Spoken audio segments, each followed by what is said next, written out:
This one's to all y'all talking about defunding the police.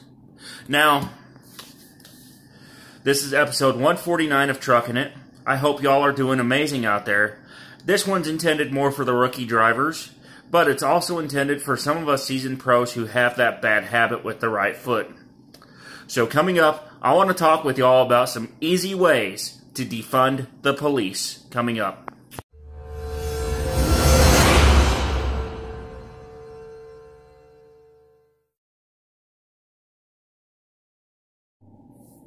Okay, so I want to talk with y'all about some easy, simple, and guaranteed ways to defund your local police department. And the way we're going to do this is by reducing the number of tickets and the amount of revenue that is related to those tickets that they can collect. So, here are my 5 ways to cut department revenue by vast sums of money without you having to do anything with your city council or government. So, here they are. And these can be done anytime you drive, and they guarantee your chances of encountering a cop will be a lot lower. Number 1, I need you to do a walk around, and I've discussed this in a previous episode of my show, so go back to the episode on pre-trips if you don't know how to do one. But you need to check your windows, mirrors, lights, fluids, and all your safety systems as well. Now, some vehicles do a self-check on these. Others will require you to manually check them. And you're also looking for the obvious things like frayed seatbelts, damage to your windshield or failed windshield wipers, and of course, lights that are burned out.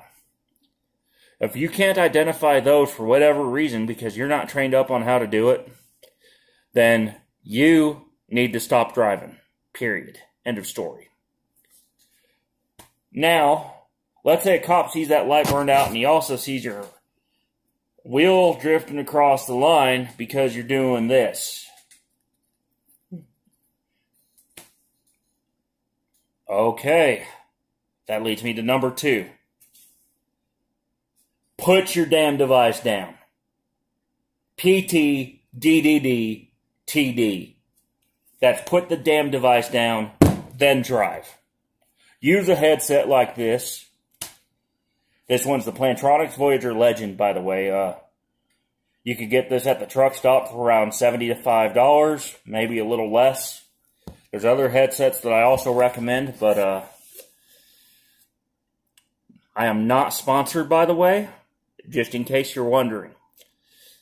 But by putting your phone down into a holder or into your console or into your glove box, you curb the temptation to text while driving. And by combining it with a headset like this one,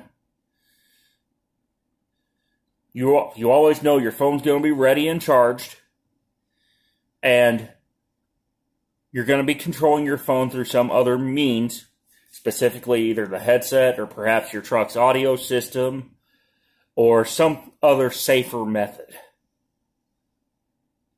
where you're less tempted to open apps and you're less tempted to look at your phone. Number 3. And this one's a big one for me because I've had a few badges of dishonor before. Those are also known as speeding tickets for the uninformed. Speeding tickets are a guaranteed revenue source for police departments and for state court systems and for all kinds of other places that you do not want to get involved with. They guarantee funding for police departments because when you speed, when you go above that posted speed limit, you give an incentive to that officer who's sitting alongside the road, either with a brand new truck with the rear-facing radar, or holding a radar handheld to say, hey, he was doing this fast in the work zone. Like, let's say he was doing 62 in a 55. Or he was doing 65 in a 70. Or 65 in a 55. There. Or he was doing 132 in an 85. Okay. And by the way, there's only one road in the entire world that has that kind of a speed limit. And that's State Highway 130 down by Austin. You should check that road out if you're real serious about your speed. But please, stop with the speeding habit. If you're reading a speed limit sign and there's two separate speed limits, you can follow either the lower or the upper one. However, if it's denoted by the word truck, you have to follow the lower one when you're in a truck. That's the state law for those areas that have that, such as California, Memphis, Tennessee, and Bristol, Tennessee. Those are the three areas I know of that have that still. But other than that, just make sure you're trying to keep with the flow of traffic and try to keep a mile or two either under the speed limit if you can't go right at it. And by the way, if your speedometer breaks, here's an inside tip. Stop at your nearest truck stop, gas station, or Walmart and pick up a device called a Global Positioning System, or GPS. And that will also have your indicator for your speed right there. And that will kind of get you in the ballpark. Now, I'm not guaranteeing 100% accuracy, but it's a far better bet than just guessing. And it'll help save you hundreds of dollars because it'll help you avoid the speeding ticket in the first place. If you have a smartphone like this, you can also use the Waze app. Provided that your phone is in a holder as mentioned in number 2. Now let's get on to number 4. Space around trucks. If you're cutting a vehicle off, or you're brake checking a truck, or you're riding its bumper, that's another guaranteed tip-off for the cops to come after you. And the cops love to do that. They'll just hide behind a big truck every once in a while, me included, and they'll start looking for the behavior of the other drivers. And then what they'll do is when they see a driver that's tailgating or speeding, they'll come right after it. They'll just hit the accelerator, do that lane change, and go after that driver. Disco lights and all. So, practice your social distance both in the stores and on the highways. Remember, 6 foot in the stores, 600 feet on the highways. Back it off. Or about 3 seconds. You don't have to follow that close, and it helps not only to avoid badges of dishonor, but it also helps to keep the traffic flowing. Lastly, remember, if you're follow the other safety rules as well. That means, remember, it's 12 hours bottle to throttle. That's right.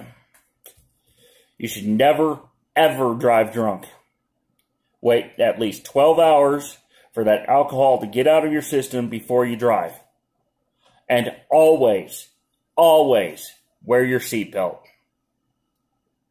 If an officer sees you without the seatbelt on, and you're drifting over the line without a phone in your hand, he's going to question that. He's going to look for a piece of debris and see if you're trying to avoid it. And like I said, if he sees the seatbelt off, that's just going to tip him off to pull you over. There's a lot of places nowadays where they'll turn the spotlight on, and they'll actually look inside your vehicle to see if you're wearing a seatbelt and if your phone's in a holder or console. So, let's defund the police in the proper manner. Let's cut the number of tickets that the police departments receive and improve safety on the road at the same time. Back it off, slow down, and drop it and drive.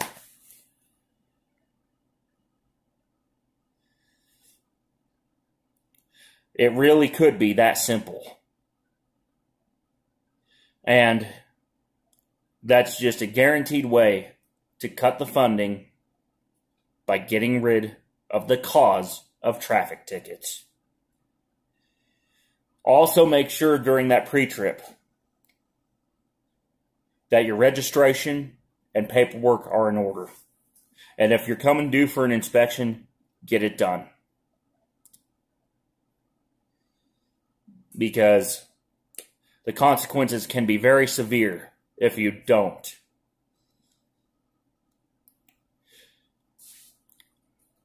So, let's make sure that your job stays safe. Let's make sure to cut the funding to the police.